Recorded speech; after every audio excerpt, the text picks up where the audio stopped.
My sister said I don't belong in the family and my parents agreed. So I moved out, changed my number, and cut them off. Later, they encountered an incident during vacation and blew up my phone for help.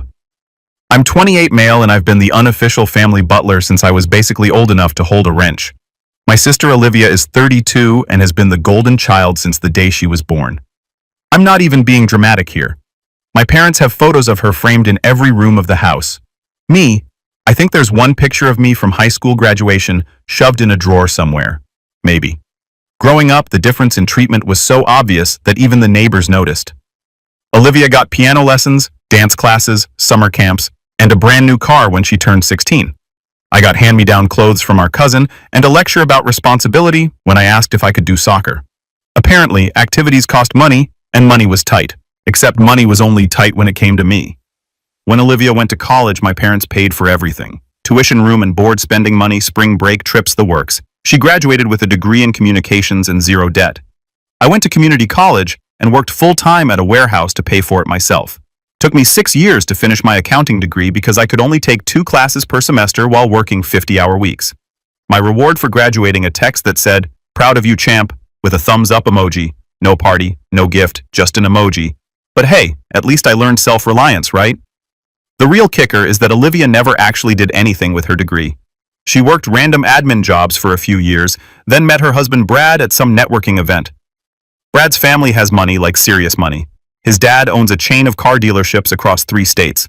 So Olivia became a stay-at-home wife with a housekeeper and a personal trainer. She doesn't work, but somehow always has opinions about everyone else's work ethic. It's a special kind of irony. My parents treat Brad like the son they always wanted, which is hilarious because I'm literally their son. But sure, Brad's the favorite. He plays golf with my dad every Sunday, and my mom constantly shares his Facebook posts about entrepreneurship and success mindsets. The guy inherited a business and acts like he's Warren Buffett. Meanwhile, I work as a financial analyst at a mid-size firm. Good job, decent pay, nothing flashy, but stable and respectable. My parents have never once asked me about my work. Not even the basic, "how's the job going" conversation. But they can tell you Brad's golf handicap and his thoughts on the current market trends. About 3 years ago, my parents bought Olivia and Brad a house as a wedding present. A whole actual house. 4 bedrooms, 3 bathrooms in a nice suburban neighborhood with good schools for the kids. They were planning to have market value around $450,000. My dad said it was an investment in their future. When I asked if they'd help me with a down payment on a condo, my dad literally laughed and said I needed to learn to manage my money better. This is the same man who just dropped $500,000 on his daughter's house.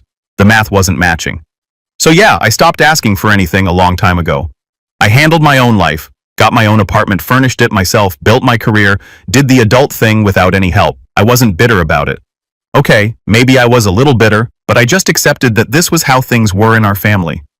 I was the backup child, the spare, the one who existed in case Olivia needed something. And oh boy, did Olivia need things constantly. Her car breaks down. Call me. Her internet isn't working. Call me. She needs furniture moved. Call me. Brad's out of town and she's scared of a weird noise in the house. Call me at 11 p.m. I'm the on-call handyman, IT support, and emotional support animal, all rolled into one convenient brother-shaped package. The messed up part is I usually showed up. Not because I enjoyed being used, but because I kept thinking maybe this time they'd appreciate it. Maybe this time they'd actually say thank you and mean it. Maybe this time I'd feel like I was actually part of the family instead of the hired help. Spoiler alert, that never happened. Every favor I did was either treated like it was expected or like I'd barely done anything at all. I spent 6 hours helping them move into their new house carrying boxes in August heat, and my dad handed me a $20 bill at the end and said, "Good hustle today," like I was part of the moving crew they'd hired. Olivia didn't even say thanks. She was too busy directing Brad on where to hang their wedding photos. Last year my car died, not broke down, not needed repairs, fully died. Engine seized up, transmission shot. The whole thing was beyond repair. The mechanic took one look and basically said I should donate it for scrap. I needed a car for work since I have to drive to client meetings, and I didn't have enough saved for a decent down payment after helping my parents pay for their new roof a few months earlier. Yeah, you read that right. I helped pay for their roof because they didn't have the liquid cash available and it was an emergency. I gave them $3,000 from my savings. Still haven't been paid back, but who's counting? So when my car died, I asked my parents if they could help me with a loan. Not a gift, a loan. I offered to pay them back with interest. My dad said they couldn't help because they were financially stretched after buying Olivia's house and helping Brad's dad with some business expansion. The same dad who drops $200 on golf games every weekend somehow couldn't help his son buy reliable transportation for work. I ended up taking out a high-interest loan from a credit union and buying a used sedan that was decent enough. It wasn't fun making those payments, but I handled it because that's what I do. I handle things. The family dinners were always the worst. My parents insisted on Sunday dinners at their place every week. It was supposedly about family bonding, but really it was just an opportunity for everyone to talk about how amazing Olivia and Brad's life was while I sat there like a potted plant. They'd go on and on about Brad's latest business deal or Olivia's new Pilates studio membership or their upcoming trip to Cabo. Meanwhile, if I tried to mention anything about my life, the conversation would last about 30 seconds before someone redirected it back to the golden couple. I mentioned I got a promotion to senior analyst last year, a pretty big deal with a significant raise. My mom said, "That's nice, dear," and then immediately asked Olivia about her plans for redecorating their living room. I could have announced I was moving to Mars and gotten the same level of interest, but I kept showing up to these dinners because I'm apparently a glutton for punishment. Or maybe I just kept hoping something would change, that they'd wake up one day and realize they had 2 kids, not just one. Around 6 months ago, things started getting worse. Olivia got pregnant finally after years of trying. And suddenly, she became even more untouchable than before. Every conversation was about the baby, her pregnancy symptoms, the nursery design, baby names, strollers, cribs. Don't get me wrong, I was happy for her. Being an uncle seemed cool, but the obsession level was intense. My mom basically moved into Olivia's house to help her. She'd go over there every single day, meal prep for her, clean, do laundry, whatever Olivia needed. My dad would drop everything to run errands for them. I'm talking like Olivia would text my dad asking for a specific type of pickle from a store 40 minutes away, and he'd drop what he was doing and go get it. Meanwhile, I threw my back out moving office furniture at work and couldn't walk without pain for a week. I called my mom to ask if she could grab me some groceries since I literally couldn't drive. She said she was busy helping Olivia organize the nursery and suggested I use Instacart. Cool, got it. Message received loud and clear. The pregnancy made Olivia even more demanding than usual. She'd call me for random stuff constantly. Come fix her garbage disposal. Come hang curtain rods. Come move bags of mulch for her garden because Brad was at a golf tournament and she needed it done right now. The word pregnant became her magic card to play whenever she wanted something done immediately. And I did it all every single time like an absolute chump. 3 months ago, my parents announced they were paying for a family vacation to Florida. They'd rented a huge beach house in Destin for a full week. It was meant to be a baby moon for Olivia before the baby came. The whole family was going, my parents. Olivia, Brad's parents, even Brad's sister and her family. When they told me about it at Sunday dinner, I assumed I was invited. I mean, they said family vacation and I'm technically family, right? Wrong. My mom was going through the details of who was sleeping where, and I realized she never mentioned a room for me. So I asked, trying to keep it casual, which room am I in? The table went quiet, like dead silent. Everyone just kind of looked at each other with these awkward expressions. Finally, my dad cleared his throat and said, "Well, sport, this is really more of a trip for Olivia's immediate family circle.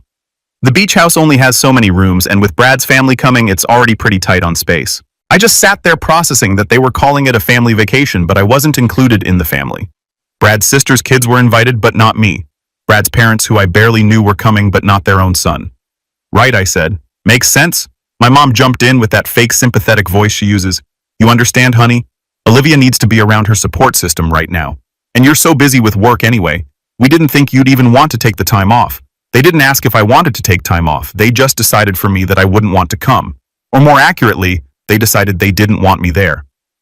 Olivia hadn't said anything during this whole exchange. She was just pushing pasta around her plate, not making eye contact. Brad was scrolling on his phone like this was the most boring conversation ever. Neither of them stood up for me or suggested maybe they could make room. Yeah, no problem, I said. I've got projects at work anyway. We finished dinner with everyone pretending that incredibly awkward conversation hadn't just happened. I helped clear the table, like always, loaded the dishwasher like always, and drove home wondering why I kept putting myself through this. But that wasn't even the worst part. The worst part came 2 weeks later. It was another Sunday dinner, and they were going through final preparations for the Florida trip, which was happening the following week. My mom was making lists.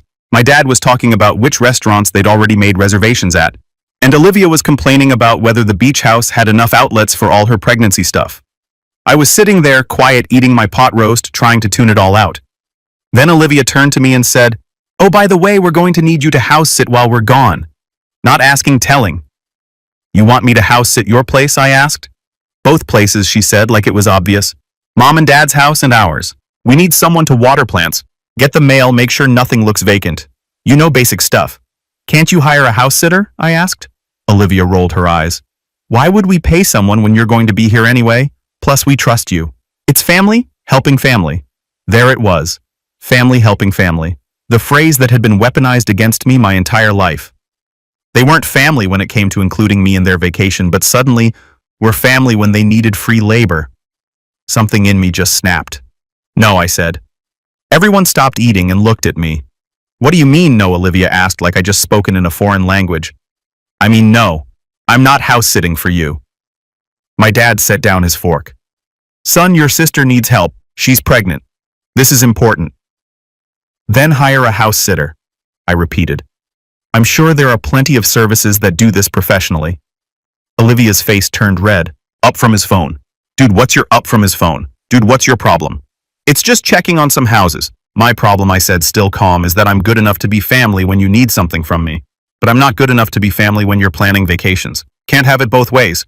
My mom gasped like I'd said something horrible. "That's not fair. You know the situation with the beach house. There just wasn't enough room." "Right. Not enough room for me, but enough room for Brad's sister's kids who Olivia barely talks to." "Got it." Olivia stood up her chair, scraping loudly. "Are you really going to make my pregnancy about you? Are you that selfish? I'm the selfish one," I asked. "That's interesting. You know what your problem is?" Olivia said, her voice getting louder. "You're jealous. You've always been jealous of me, of my life, my marriage, everything. You can't stand that I'm happy." "I'm not jealous of you," I said quietly. "I'm just tired of being treated like the help." "The help? Are you kidding me right now? We include you in everything. You include me when it's convenient for you, when you need something fixed or moved or done, but when it comes to actually being part of this family, I'm just an afterthought." My dad slammed his hand on the table. "That's enough. You're being disrespectful. I'm being disrespectful. I've spent my entire adult life showing up for all of you. I helped pay for your roof. I help Olivia with everything she asks for. I come to these dinners every week, even though nobody actually cares about anything I have to say. And now I'm not even worth a spot on a family vacation." "It wasn't personal," my mom said weakly. "It's always personal, Mom. Everything you do is personal. You just don't want to admit it." Olivia crossed her arms. "If you're so miserable being part of this family, maybe you should just leave then." The table went silent again. Even Brad looked up from his phone at that one. "What did you just say?" I asked. "You heard me," Olivia said. "If being around us is such a burden, if you think we treat you so terribly, then maybe you just don't belong here. Maybe you don't belong in this family at all." I looked at my parents, waiting for them to shut that down, waiting for them to tell Olivia she'd crossed a line, waiting for literally any sign that they disagreed with what she just said. My dad just looked uncomfortable and found his pot roast very interesting. My mom stared at her plate. Neither of them said anything. "So that's it?" I asked. "You guys agree with her?" My dad finally looked at me. "Nobody's saying you don't belong, son, but you need to understand that Olivia is going through a lot right now, and maybe you could be more supportive instead of making everything difficult." There it was. Even when Olivia basically told me to get lost, it was somehow my fault for not being supportive enough. "Understood," I said, standing up. "Thanks for clearing that up." I grabbed my keys and walked out. Nobody stopped me. Nobody called after me. I sat in my car in their driveway for a full 5 minutes. Part of me hoping someone would come out and apologize or at least check if I was okay. Nobody came. I drove home and just sat there on my couch staring at the wall, processing what had just happened. My sister had basically disowned me at dinner and my parents had backed her up. After 28 years of being the family workhorse, I'd been told I didn't belong. You know what, fine. They want me gone, I'll be gone. I spent the next week making plans. I'd been considering moving to a different part of town anyway, somewhere closer to work. I found a decent apartment in a quiet neighborhood about 45 minutes away. 2 bedrooms, nice view, friendly landlord, signed the lease, paid the deposits and scheduled the move. Then I went through my phone and blocked all their numbers. My parents, Olivia, Brad, even extended family who might try to play messenger. Blocked on phone, blocked on social media, blocked everywhere. I changed my number and didn't give it to anyone who might pass it along. The Sunday before their Florida trip, they probably expected me at dinner. I didn't show up. I was too busy packing boxes. By Tuesday, I'd moved everything to my new place. I left my old apartment spotless and dropped the keys at the rental office. I didn't send a goodbye text, didn't leave a note, didn't make any dramatic announcements. I just quietly removed myself from their lives exactly like they'd wanted. They had told me I didn't belong, and I believed them. The beauty of it was that I'd timed everything perfectly. They left for Florida that Thursday. By the time they were landing in Destin, I was settling into my new place. Changed phone number programmed into my phone, old life completely disconnected. I spent that week actually relaxing for the first time in years. No random calls from Olivia asking me to fix things. No Sunday dinner obligation. No guilt trips or passive-aggressive comments. Just peace and quiet. On Saturday, 5 days into their trip, I was at a coffee shop near my new place reading a book and enjoying my morning when someone tapped my shoulder. It was Jackson, my old neighbor from the apartment complex. Cool guy. We'd hang out sometimes and talk about sports. "Hey man, someone's been looking for you," he said. "Your sister came by the apartment yesterday. She seemed really upset. Kept knocking on your door for like 20 minutes. Huh, I said. Weird. Yeah, weird. She left a note on your door. Something about a family emergency and needing you to call her ASAP. I figured you'd want to know." "Appreciate it," I said. "But I'm good." Jackson gave me a curious look but didn't push it. We chatted for a few more minutes about how I'd moved. Then he headed out. A family emergency. How convenient. I wondered what they could possibly need that classified as an emergency. Later that night, I was curious enough to check my old voicemail from before I changed numbers. I'd forwarded it to my email before disconnecting the line, and sure enough, there were messages. 15 missed calls from Olivia's number. 6 voicemails. I listened to the first one. "Hey, it's me. Listen, we have a situation down here and we really need your help. Can you call me back, ASAP? It's important." The second one. "Okay, I don't know why you're not answering, but this is serious. We need you to do something for us. Call me back right now." The third one, her voice getting more frantic. "Where are you? I've been calling for hours. Mom and Dad are freaking out. We need you to go to our house and take care of something. This is an emergency. Call me back." The fourth one. "I swear to God, if you're ignoring us because you're still mad about dinner, this is really immature. We have a major problem and you're the only one who can help. Pick up your phone." The fifth one. "Fine, you know what, I get it. You're upset, but can you please just put that aside for 1 second and help us? Please, I'm asking nicely. Just call me back." The sixth one was Brad. "Hey man, it's Brad. Look, I know things got heated at that dinner, but we really need you right now. Something happened with our house and Olivia's losing her mind. Can you just call us back, please?" I sat there listening to these messages feeling absolutely nothing. No guilt, no concern, no urge to call them back. Just a weird sense of calm. They needed me. Of course they needed me, because I was always there when they needed something, right? The reliable backup brother who drops everything to solve their problems. Except, I wasn't their brother anymore. They'd made that clear. I didn't belong in their family, remember? I deleted the voicemails and went to bed. The next day, I decided to do something I'd never done before. I reached out to my cousin Trevor. He lives a few states away, but we'd always gotten along when we were kids. We'd just drifted apart over the years, probably because my family never prioritized those relationships. I called him up, and we talked for 2 hours. Told him everything that had happened. He wasn't even surprised. "Dude, I've been watching them treat you poorly for years," Trevor said.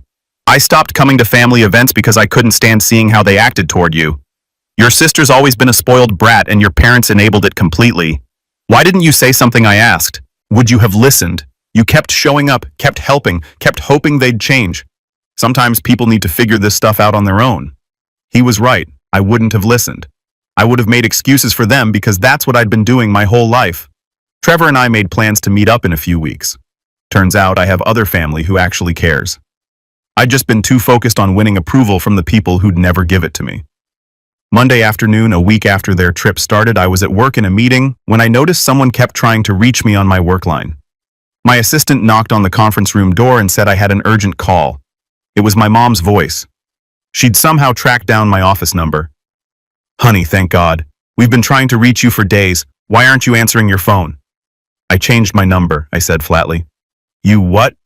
Why would you do that?" Seemed like the right move. "What do you want, Mom?" "We need you to go to Olivia's house right now. There was a pipe burst in their basement while we've been gone and there's water everywhere. The house is flooding. You need to go turn off the water main and call a plumber. That sounds like a problem, I said. Yes, it's a huge problem. That's why we need you to go handle it right now. Have you tried calling a plumber directly? Or maybe a property management service? I'm sure there are 24-hour emergency services for this kind of thing. What? Why would we call strangers when you can just go handle it? You know the house. You know where everything is. Actually, Mom, I can't help you with this. Silence on the other end. What do you mean you can't help us? I mean I can't. I'm at work. I live 45 minutes away now, and honestly, it's not my problem, not your problem. This is your sister's house. She's pregnant. Do you have any idea how stressed she is right now? Then maybe Brad should have stayed home instead of going on vacation. Or maybe you guys should have hired a house sitter like I suggested. You're seriously going to let your sister's house flood because you're still mad about that dinner. I'm not mad about anything, Mom. I'm just not available to help. You guys made it pretty clear I'm not part of the family. So I don't see why family emergencies are my responsibility. That's not what anyone said. That's exactly what Olivia said, and you and Dad agreed with her. I'm just respecting your wishes. This is ridiculous. You're being a child. I'm being consistent. Look, I've got to get back to my meeting. Good luck with the flooding situation. I hung up before she could respond. My hands were shaking a little bit, not from fear, but from the adrenaline of actually standing up for myself for once. It felt strange, foreign, but also kind of good. The calls kept coming to my work line. I had my assistant screen them and tell anyone from my family that I was unavailable. By the end of the day, she looked at me with concern. Is everything okay? She asked. Your mom called 4 more times. She sounds really upset. Family drama, I said. Nothing serious. If they call again, just tell them I'll call them back when I can. I had no intention of calling them back. That night, I got an email from my dad this time. He'd somehow found my personal email address, probably from some old family group email chain. The subject line was urgent. Call us immediately. The email was a wall of text about how disappointed he was in me, how family was supposed to be there for each other, how I was being selfish and immature, how Olivia was crying nonstop about her ruined house, how I was betraying them in their time of need. Not once in that entire email did he acknowledge what had happened at that dinner. Not once did he apologize for excluding me from the vacation or for letting Olivia tell me I didn't belong. It was all about how I was failing them right now. I marked it as spam and moved on with my evening. The thing about cutting toxic people out of your life is that there's this weird mourning period. I wasn't sad about losing them. I was sad about losing the version of them I'd always hoped they'd become. The fantasy family that would finally appreciate me and treat me like I mattered. But that family never existed. I'd been chasing a fantasy for 28 years. By Tuesday, the calls stopped. I figured they'd handled their flooding situation somehow. Maybe they hired a professional like I'd suggested from the beginning. Maybe Brad's family helped out. Maybe they flew back early. I didn't know and didn't particularly care. Wednesday night, I was at the gym when I saw a missed call from an unknown number. There was a voicemail. It was Brad. Hey man, look, I just wanted to say, I don't know, maybe we messed up. Olivia's been a wreck all week. The house thing was bad. There's like $30,000 in water damage. But that's not even what's bothering her. She feels really guilty about what she said at that dinner. My mom actually called her out on it when she heard what happened, said she was way out of line. He paused and I could hear voices in the background. Anyway, I don't know if you'll even listen to this.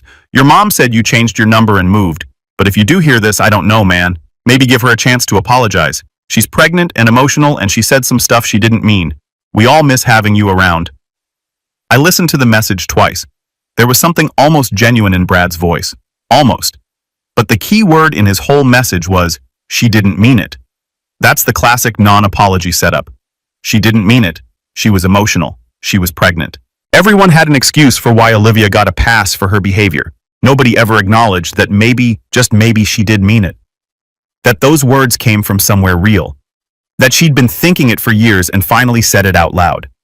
And more importantly, nobody addressed the fact that my parents had sat there silently and let it happen. They'd chosen her over me in that moment, just like they'd chosen her over me my entire life.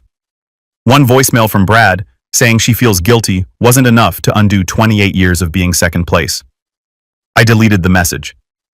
Over the next few weeks, I settled into my new life, made friends with my neighbors, found a gym I actually liked, started going to trivia nights at a bar near my apartment with some coworkers, built routines that didn't involve Sunday dinners or last-minute favor calls. It was peaceful quiet. My stress levels dropped. I wasn't constantly on edge waiting for the next demand or criticism. I could just exist without justifying my existence. Trevor came to visit like we'd planned. We spent a weekend exploring the city, catching up on lost time. He'd built a good life for himself out of state, completely separate from our family's drama. He'd figured out years ago what had taken me almost 3 decades to learn. Sometimes the healthiest thing you can do is walk away. "You seem different," Trevor said over lunch, more relaxed. "Yeah," I said. "Turns out not having people constantly tell you you're not good enough does wonders for your mental health." "You think they'll ever figure it out?" he asked. "That they screwed up?" I shrugged. "Honestly, I don't think they see it that way. In their minds, I'm the one who abandoned them over nothing. I'm the one being dramatic and holding grudges." "That's probably true," Trevor said. "But that's their problem now, not yours." He was right. It was their problem now. About 6 weeks after I'd moved, I was leaving my apartment for work when I found an envelope taped to my door. No return address, just my name written in my mom's handwriting. Inside was a card, one of those generic thinking of you cards from the grocery store. The message inside was in my mom's handwriting. "We know you're upset with us, and we want to make things right. Olivia is very sorry about what she said. We're all sorry. You're our son and our brother, and we love you. Please call us so we can talk about this. We miss you. Mom. Dad. Olivia." At the bottom, Olivia had added, "I'm sorry, I was wrong. Please come back." I read the card 3 times, looked for anything that acknowledged what had actually happened. Any recognition of the years of unequal treatment, any admission that maybe the problem wasn't just one dinner, but a lifetime of being treated like I didn't matter. There was nothing. Just generic apologies, and "we miss you." They missed having someone around to help them. They missed having a backup plan. They missed having free labor and emotional support when they needed it. They didn't miss me. They missed what I did for them. I threw the card in the recycling bin and went to work. That weekend, I did something I'd been thinking about for a while. I updated my emergency contacts at work and with my bank. Removed my parents and sister. Added Trevor and a couple of close friends instead. Changed my beneficiary information. Updated my apartment lease to make sure they weren't listed anywhere. I was erasing them from the practical parts of my life, one document at a time. It felt like closing chapters in a book I'd been forced to read for too long. 3 months after I'd left, Trevor called with interesting news. Apparently word had gotten back to him through extended family channels that Olivia had had the baby, a healthy girl named Charlotte. My parents were thrilled to be grandparents. Brad's family threw them a huge party. "They're telling everyone you refuse to meet your niece because you're holding a grudge," Trevor said, "making you out to be the bad guy." "Let them," I said. "Anyone who knows me knows that's not the full story, and anyone who doesn't know me doesn't matter." "Fair point," Trevor said. "For what it's worth, some of the family is asking questions. Not everyone's buying their version of events." That was interesting, but it didn't change anything for me. I wasn't doing this for vindication or to prove a point. I was doing it because I deserved better than being someone's afterthought. I sent a baby gift through Amazon, a nice one, neutral and appropriate, with a card that said, "Congratulations on your daughter. Wishing you all the best." No return address, no phone number, just acknowledgement that a baby existed and deserved a gift, even if I wanted nothing to do with her parents. Because that's the thing. I didn't hate them. I wasn't even angry anymore. I just didn't want them in my life. There's a difference between holding a grudge and choosing not to let people hurt you anymore. 4 months in, I started dating someone from work. Nothing serious yet, but it was nice. She asked about my family and I gave her the simplified version. We're not in contact. It's complicated but necessary. She didn't push for details, which I appreciated. Told me about her own family drama, which was extensive. We bonded over the shared experience of having families that didn't quite work. "You seem really at peace with it," she said one night over dinner. I realized. It took a while to get here, but yeah, I'm good. And I was. For the first time in my adult life, I wasn't waiting for the other shoe to drop. Wasn't bracing for the next demand or criticism. Wasn't measuring my worth by whether my family approved of me. I was just living my life, working my job, building relationships with people who actually valued me being a person instead of a tool. 6 months after I'd walked away, I got a Facebook message from Brad. I'd forgotten to block him on that platform, mainly because he'd never really been the problem. He was just married to it. "Hey man, I know you probably won't read this, but I wanted you to know something. We had a family gathering last week and some stuff came up. My mom asked where you were, and when Olivia explained, my mom basically ripped into her and your parents and said she couldn't believe they'd treated you that way for so long. Called them out on all of it. The message continued. It was really uncomfortable, but someone needed to say it. Olivia cried. Your mom got defensive. Your dad just sat there looking shocked. I don't know if it'll change anything, but at least someone finally said what needed to be said. I should have said something sooner. I'm sorry I didn't. You deserved better, man. I read the message but didn't respond. It was nice that Brad's mom had called them out. Nice that someone had finally said something, but it was 6 months too late and from the wrong person. If my own parents couldn't figure out on their own that they'd treated me poorly, having it pointed out by an in-law wasn't going to create any lasting change. They'd probably feel embarrassed for a week and then go back to their normal patterns. That's how people like that work. They're sorry when they get caught or called out, but not sorry enough to actually change their behavior long term. I left Brad on read and went about my day. Now it's been almost a year. My new life is fully established. I've got a solid friend group, I'm up for another promotion at work, and I'm genuinely happy. Not performatively happy, not things could be worse happy, actually happy.